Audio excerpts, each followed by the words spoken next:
The lore texts of Genshin Impact and their implications towards the larger story often go overlooked by many in the community.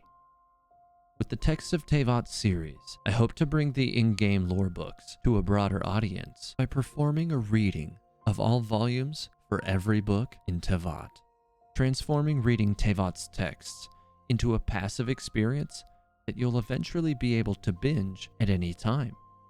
With each book's conclusion, I'll add my thoughts on the story, or where possible, I will theorize briefly if the book appears to be telling more than it seems on the surface. Now, let's begin with Moonlit Bamboo Forest.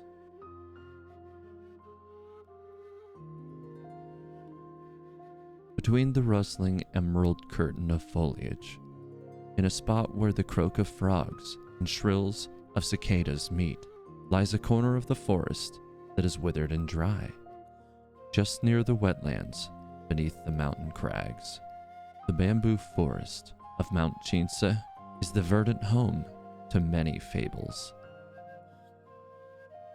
After a spell of rain, a cadence of drips and drops can be heard bouncing from the bamboo leaves and hollow bamboo stalks. Along a winding path between the bamboo spires came a young boy.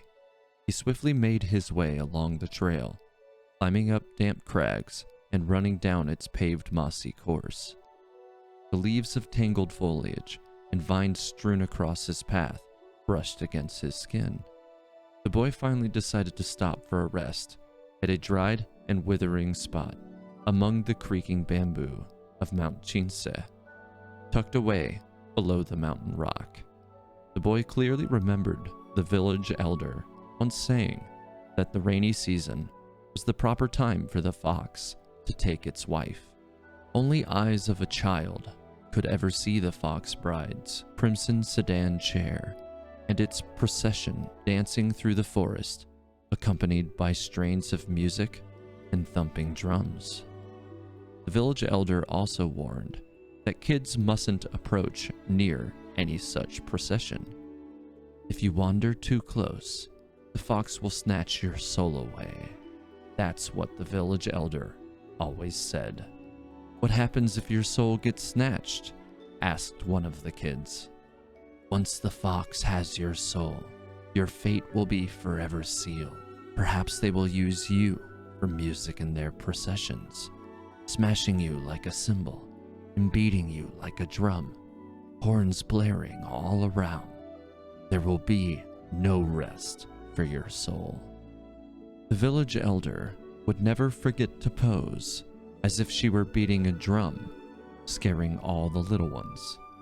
As the boy grew older, he stopped believing in the elder's silly fables. Following the Seely's wispy trails, he passed through the green labyrinth, accompanied by the faint calls of foxes coming from the thickets along the way.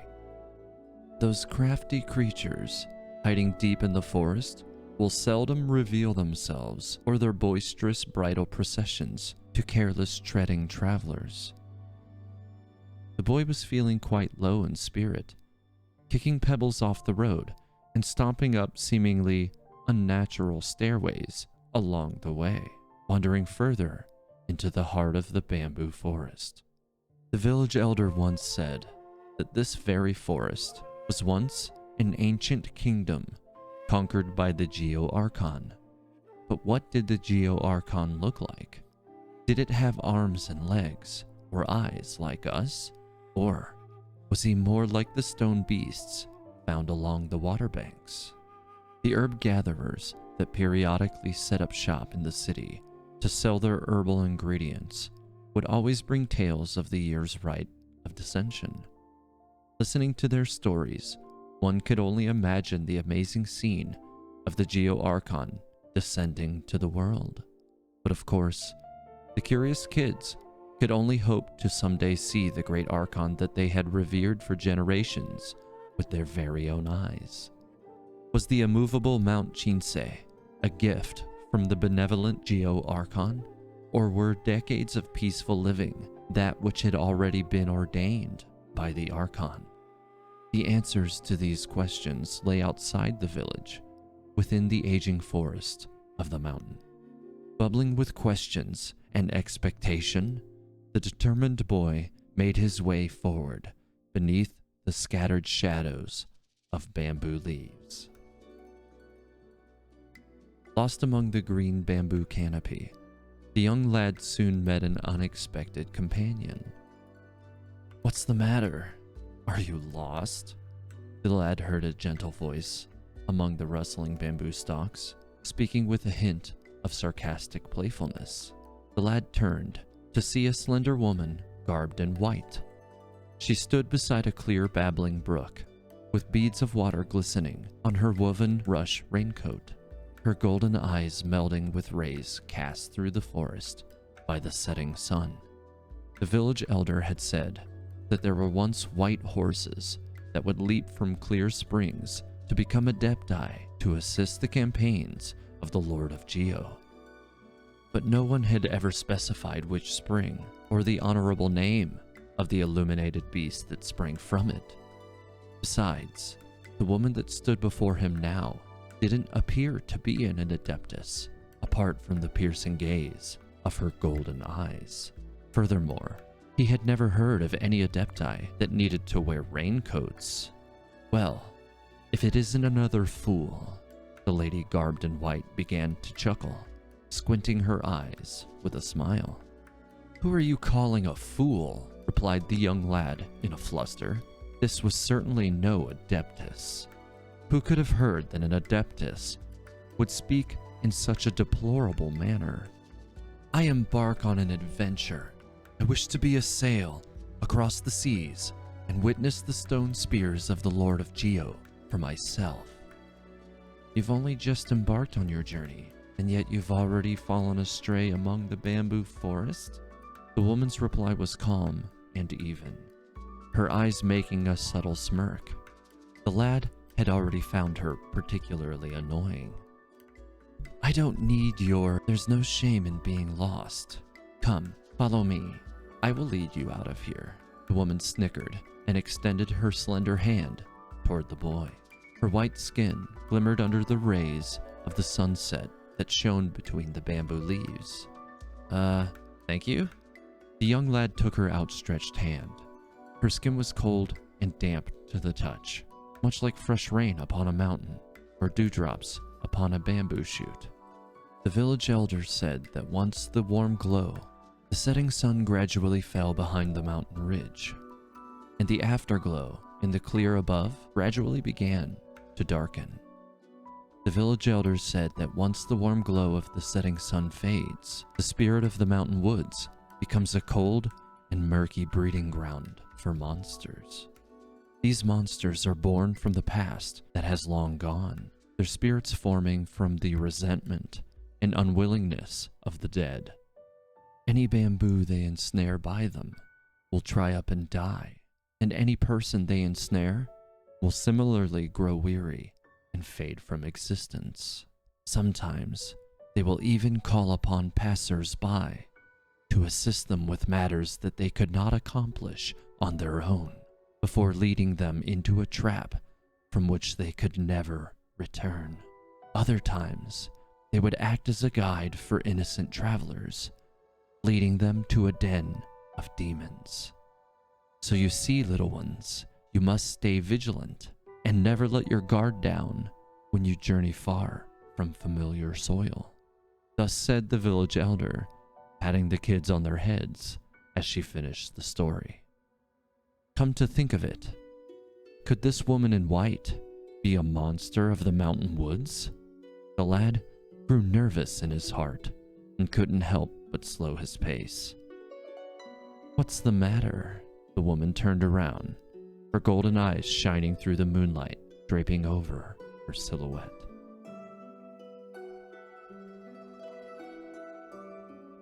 Nightfall seemed to always hasten its approach over the bamboo forest of Mount Jinsei. Gazing upward, the silvery moonlight was scattered amidst the shadows of the bamboo forest leaves. In a spot illuminated under its moonlight, far from the croaking frogs and chirping cicadas. New bamboo culms had just sprouted from the ground. The bamboo forest of Mount Chinse is the verdant home to many fables. As night fell, the woman garbed in white began to recount many stories to the young lad, ancient tales that the lad had never heard before. Long ago, 3 bright moons once hung high in the night sky. These 3 moons were sisters, their years numbering more than that of the Geo-Archon, and their year of birth dating before the very bedrock upon which Liyue Harbor now rests. The moons were daughters of prose and song, sovereign over the night sky. They navigated the heavens above in their silver carriage, alternating with one another thrice a month. If the rain was not promptly passed from one sister to the next, a terrible disaster would occur that very day. These 3 luminous moons shared but one love, the stars of daybreak. Only at the fleeting moments when day and night converged could one of the 3 sisters pass the fading stars and gaze upon the chambers of the morning stars. Moments later, as the new dawn would break over the horizon, the carriage would quickly ferry the night sisters away. The 3 sisters shared equal affection for their one and only love, much like the affection they shared for one another. But this was all before the world was smashed against the tides of the great calamity. With time, disasters overturned the sovereign carriage and laid ruin to the halls of the stars. The 3 sisters of the night turned against one another, leading to their eternal parting by death.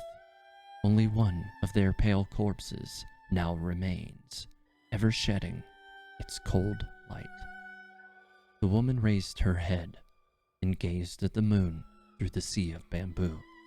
Her long, slender neck was covered in the silver light, and her eyes shone gold. The wolf packs are children of the moons.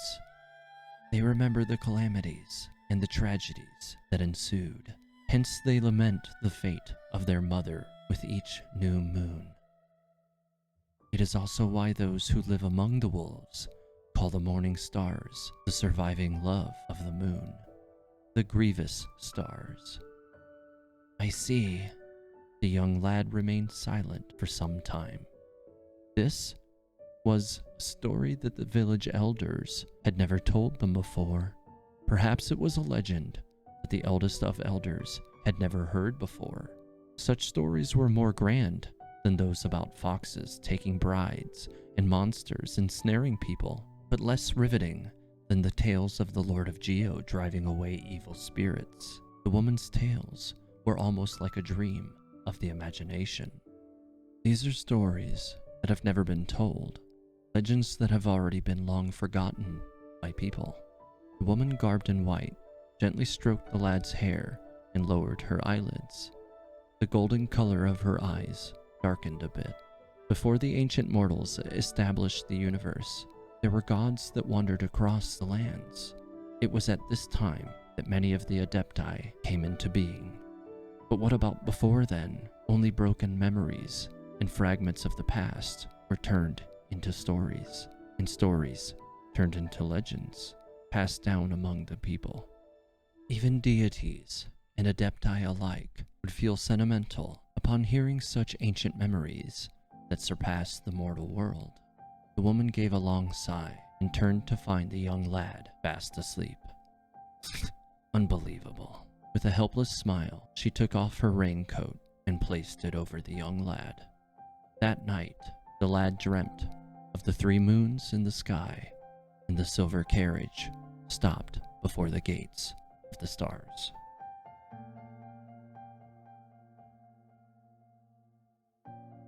As day slowly dawned, the young boy was gently awakened. Daybreak's light silhouetted the white mist that shrouded the bamboo forest, of which tales of ghostly foxes were told, and they seemed like horse tails as they billowed this way and that. The woman held his hand and together they walked toward the place where the sun pierced through the woods. They turned left, then right, passing through undergrowth teeming with insects, clambering over slippery moss-covered stones, scaling down a gorge hidden by the shadows of bamboo trees. All the way she led him till they arrived at the exit of the bamboo forest.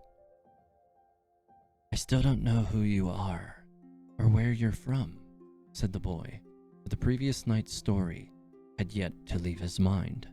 The woman turned, and with her back to the morning light, her eyes shone gold, but she merely smiled and said nothing.